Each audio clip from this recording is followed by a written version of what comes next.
ನಾವು ಪ್ರತಿ ಕ್ಷಣವೂ ಏನು ಎಮೋಷನ್ ಇದೆ ಅದನ್ನು ಎಕ್ಸ್ಪೀರಿಯನ್ಸ್ ಮಾಡೋದಕ್ಕೆ ಶುರು ಮಾಡಿಬಿಡಬೇಕು. ಈಗ ಏನಾಗ್ತಾ ಇದೆ ಎಕ್ಸ್ಪೀರಿಯನ್ಸು, ಆ ಎಮೋಷನ್ಸು ನಮ್ಮ ಬಾಡಿಗೆ ಅದನ್ನು ಪರಿಚಯ ಮಾಡಿಕೊಡ್ಬೇಕು. ನಮ್ಮ ಬಾಡಿಗೆ ಫ್ಯೂಚರ್ ಎಮೋಷನ್ಸ್ ಫೀಲ್ ಮಾಡೋದು ಗೊತ್ತಾಗುತ್ತೆ. ಇದು ಅನುಭವದಲ್ಲೇ ಬರೋದು. ಮುಂದೆ ಏನು ಬಿರುಗಾಳಿ ಬಂದ್ರೂ ಫೇಸ್ ಮಾಡ್ತೀವಿ. ನಮ್ಮ ಬಾಡಿ ತಗೊಳುತ್ತೆ. ನಾವು ಲೀಡರ್ ಆಗ್ತೀವಿ, ಫಾಲೋವರ್ ಆಗಿರಲ್ಲ, ಯಾವತ್ತೂ ಅನುಯಾಯಿ ಆಗಿರಲ್ಲ. ನಮಗೆ ನಮ್ಮ ಬಗ್ಗೆ ವಿಶ್ವಾಸ ಬರುತ್ತೆ, ನಮ್ಮ ಪವರ್ ಬಗ್ಗೆ, ನಮ್ಮ ಇನ್ನರ್ ಸ್ಟ್ರೆಂತ್ ಬಗ್ಗೆ. ಅದು ಅನುಭವದಲ್ಲೇ ಕಲಿಬೇಕಾಗಿರೋದನ್ನ ಈ ಕ್ಷಣ now is the time.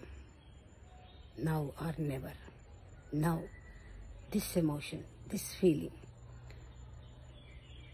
feel in the body. Let body know this emotion.